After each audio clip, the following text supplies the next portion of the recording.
Imagine a couple pulling in $125,000 together. On paper, they should be killing it, building wealth, stacking retirement accounts, sleeping fine at night because money isn't a constant source of drama. But instead, they're arguing about bills every month, watching their bank account disappear between paydays, and somehow feeling poorer than they did back when they were single and earning way less. And no, this is not some weird exception. This is normal. This is how a ton of dual-income couples live. Not because they don't earn enough, but because they walked straight into a financial trap so slowly, so casually, they didn't even realize it was happening until they were stuck. I'm Vanessa, and I've seen plenty of couples with strong combined incomes stay broke, while solo people earning much less quietly build real wealth.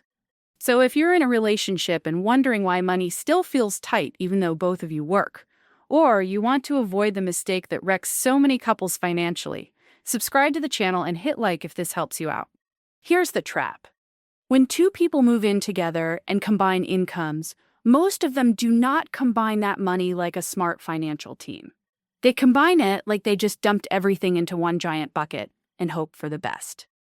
He makes $62,000, she makes $63,000. In their minds, that becomes $125,000 to spend, so they start building a lifestyle around what they think a $125,000 household is supposed to look like. And that is exactly where the wheels come off. Let me show you what this looks like in real life. Meet Ryan and Mia. Before they moved in together, Ryan made $57,000 and lived in a basic apartment with a friend, paying $850 a month for his share. He drove an old sedan that was already paid off. His grocery bill stayed low because he ate simple meals and didn't care about being fancy. His total monthly expenses were around $2,100, which meant he was saving roughly $1,400 a month on a very average income. Mia made $52,000 and was living pretty much the same way. Small place, older car, low overhead. She was putting away around $1,100 a month. So before they joined households, they were saving about $2,500 a month combined. That's $30,000 a year. Two people making $109,000 together and quietly building serious momentum. They were doing amazing. Then they moved in together, and everything changed. They looked at their combined income and thought, okay, we've earned the upgrade. We don't need to live like college kids anymore. No more cramped places, no more old cars, no more cheap everything. We make good money now. We should finally enjoy it. So they rented a 2-bedroom apartment in a nicer area for college fast person, Miss Fast Person. And no one loves him. Totally reasonable for a couple making over 6 figures, right? Then they both upgraded their cars because now monthly payments felt doable. His payment was $480. Hers was $390. They started ordering takeout and going out more because cooking for two felt like a whole thing, and they wanted to have fun together. Their food spending jumped from a combined $650 a month to nearly $1,600. They bought nicer furniture because now they had a place worth furnishing. They started doing little weekend getaways because that felt like something successful couples do. They added subscriptions because each of them had different shows, apps, and services they liked. And of course, now they needed all of them. Their total monthly spending went from around $4,100 when they were living separately to more like $7,200 once they were together. And here's the wild part. They thought that was normal. They thought that's just what happens when two adults build a life together. Everyone says living together is cheaper because you split rent and utilities. And technically, yes, each of them was paying less than they would have living alone. But together, they were spending way more and saving way less. When they were single, they were saving $30,000 a year combined. After moving in together, with the same money coming in, they were saving maybe $17,000 or $18,000. They lost around $12,000 a year in savings by combining households, even though everyone tells you moving in together should help your finances. That's the two-income trap.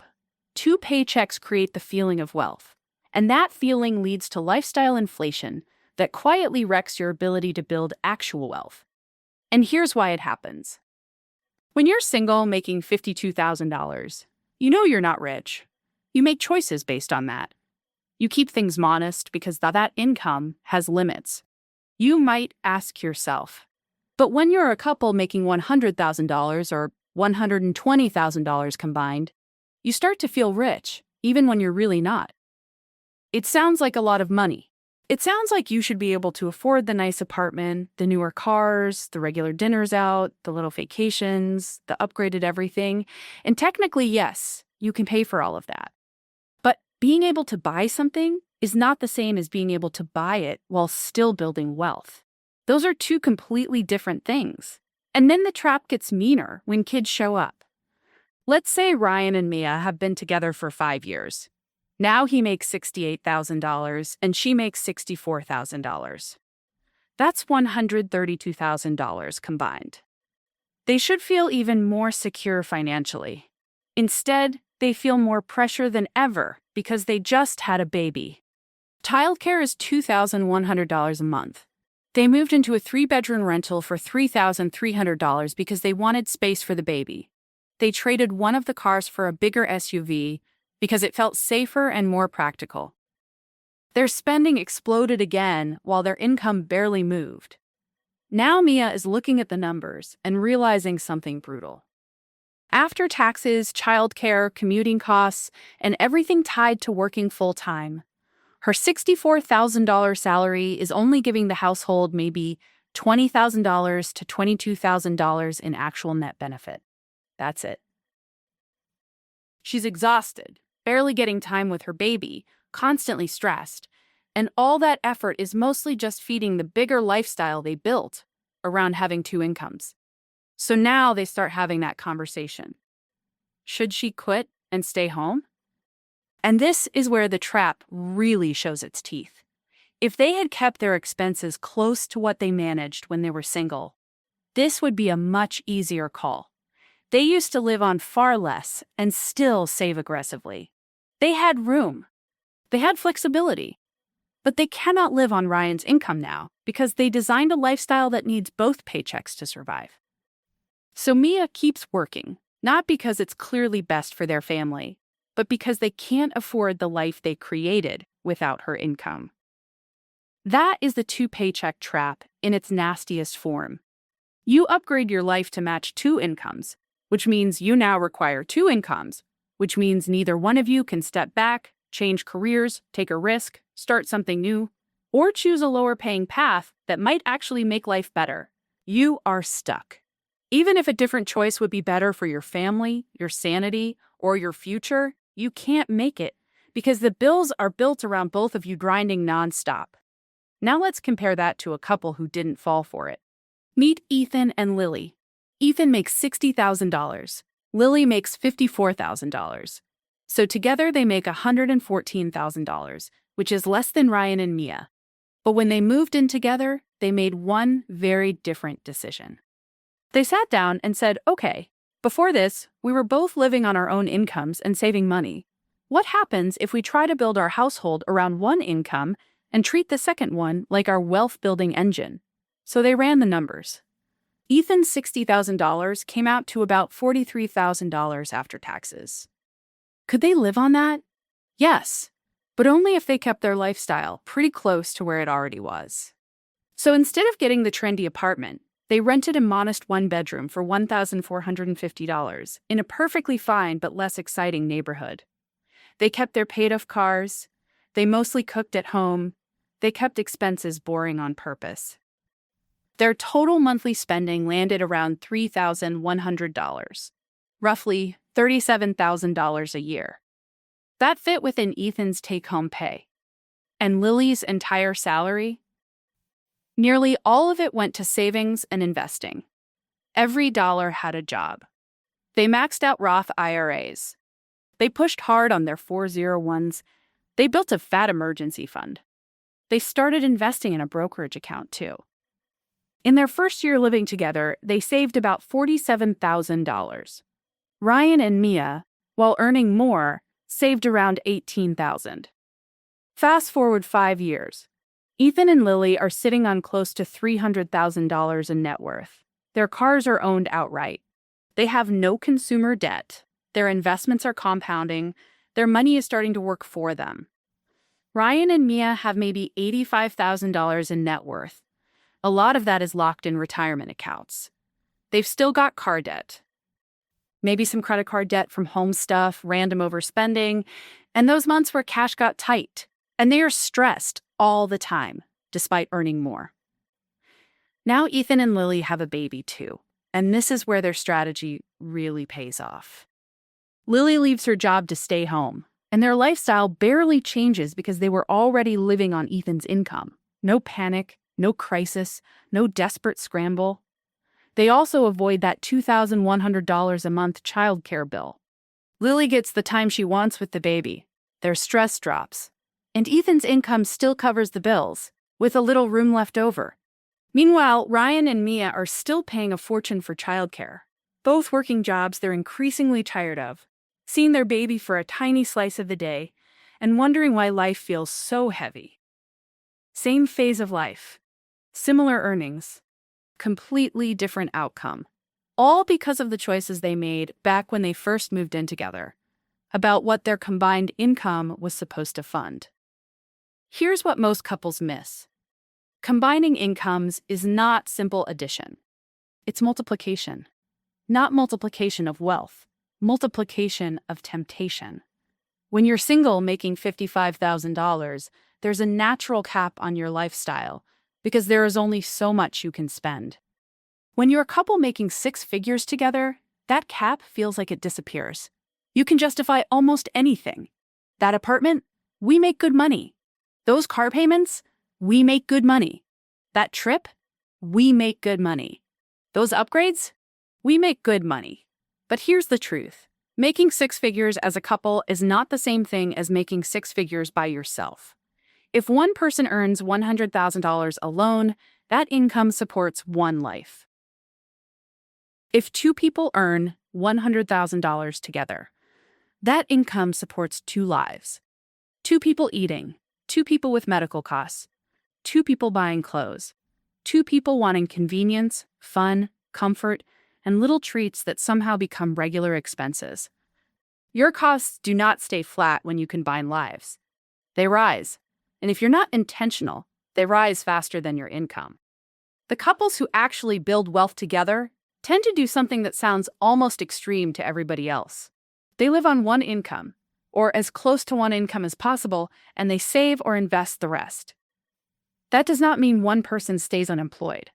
It means your household expenses stay low enough that one salary could carry the basics, so the second salary can mostly go toward building freedom. Think about how powerful that is. If you can live on $55,000 and your household brings in $110,000, you're saving $55,000 a year. Invest $55,000 every year at decent returns, and you can become a millionaire in well under 15 years. That's life-changing. Now compare that with a couple earning the same amount but spending $95,000 and saving $15,000. They are on a totally different path. Same income, completely different future. But most couples never even seriously consider this, because it forces them to reject the lifestyle their combined income seems to promise them. They look around at other couples earning similar money, living in nice places, driving decent cars, taking trips, posting cute dinners and vacations online, and they think, that's what we should be doing too. They never stop to ask whether those people are actually building wealth, sleeping peacefully, or secretly stressed behind closed doors. And there's another huge part of the trap. Most couples do not talk about money before they are already financially tangled together. Ryan and Mia moved in because they loved each other and wanted to share a life. That part is sweet. But they never really sat down and talked about values, goals, or how they were going to handle money. They assumed it would just work itself out. So Ryan signed off on the expensive apartment because the rent looked reasonable relative to their gross income. Mia agreed because it sounded fine, and she trusted the plan. But neither one of them asked the deeper questions. What are we actually trying to accomplish? Are we trying to build wealth or just look comfortable? Do we want kids? Do we want a house? Do we want one parent to stay home someday? Do we want flexibility, early retirement, career freedom? How much should we be saving? What matters more to us? Appearances or options? They never had that conversation. So instead of making decisions by design, they made them by default.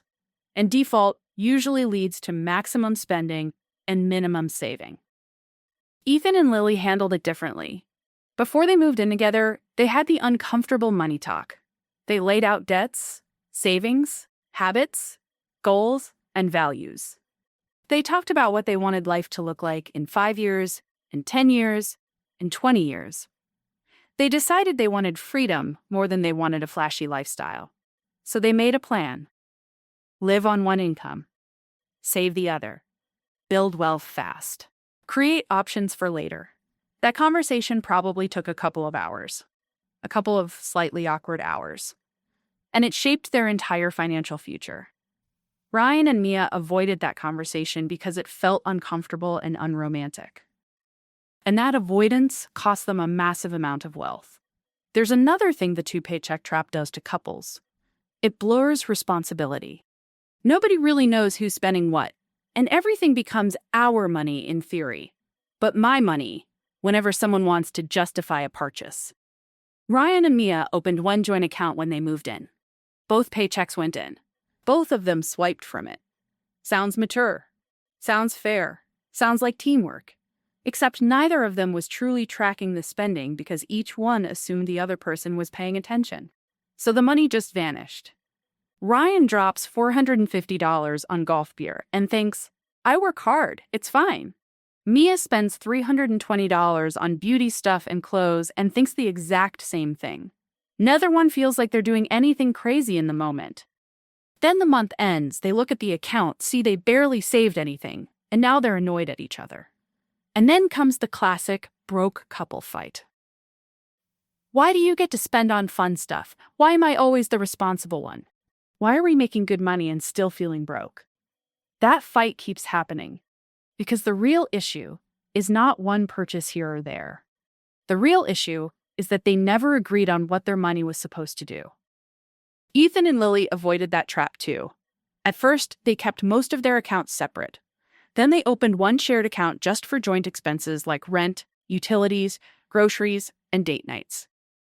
They figured out those shared costs were about $3,100 a month, and each contributed their share. Everything else stayed visible and accountable in their own accounts.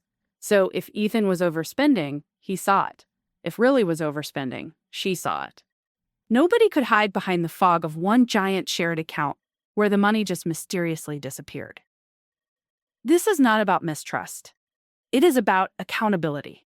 When you can clearly see your own discretionary spending, you're less likely to lie to yourself about it. Later, once they had a strong emergency fund and a system that worked, they blended finances more. But they started with structure on purpose, specifically so they wouldn't fall into that everybody assumes somebody is managing the money mess. And here's the last ugly part of the two-paycheck trap. It creates golden handcuffs. When your lifestyle needs both paychecks, neither person is free. Ryan hates his job. His manager is awful. The work drains him. He has an opportunity to move into a better role with more long-term upside and less stress. But it pays $10,000 less. He can't take it.